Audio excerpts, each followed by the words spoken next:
I think a lot of people have heard General Goldfein talk about what he thinks are some key attributes of future conflict, and so he's really got 5 of those. One is he thinks it's going to be trans-regional, multi-domain, multi-component, multinational, and fast. So I think we have a lot of examples of that here at Inslick for us. So for the trans-regional piece, our adversaries aren't going to adhere to combatant maps, and we shouldn't expect them to do that in future conflict. And I think we're seeing that kind of in the ISIS fight right now. And then, of course, here we have aircraft that take off out of a EUCOM base. They go jump into a CENTCOM mission, and they come back and bed down at EUCOM. So we're a good example of that.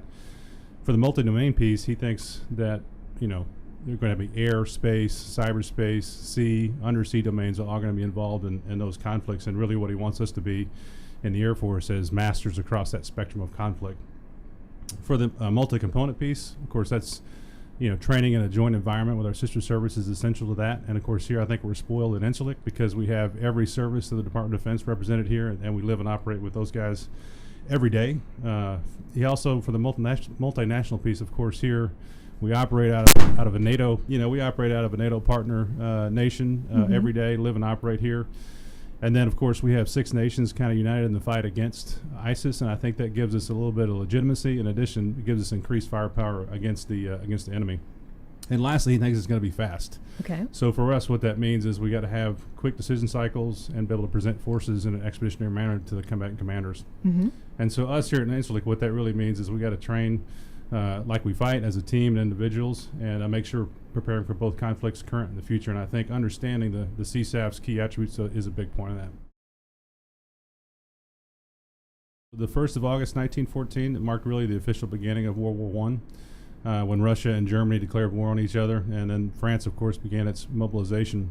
A couple of days later, on the 3rd of August in 1914, France and Germany declared war against each other, and later that evening, Germany invaded Belgium, prompting Great Britain to declare war and enter the conflict. It took nearly 3 more years for the United States to declare war and get into the fight. And I think it's important to kind of understand, World War I was also known as the Great War. It was an extremely bloody war that engulfed Europe from 1914 to 1919. With huge losses of life, and really little ground was gained or lost during that war. It was fought mostly in the trenches by soldiers, and it saw 10 million military deaths, another 20 million wounded. That averages about 6,500 deaths a day, every day. And then in addition to that, there were, in addition to the military casualties, there were another 10 million civilians who lost their lives, taking the death toll up to 20 million fatalities over the course of the war.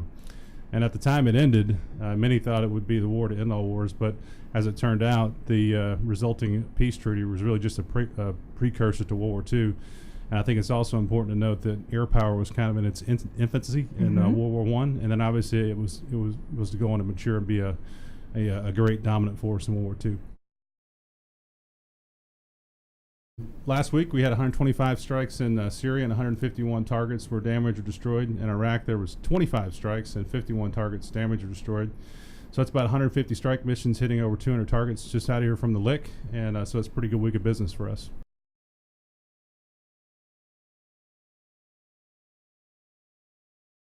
From a strategic standpoint, supporting the OR fight in such close proximity is a huge advantage.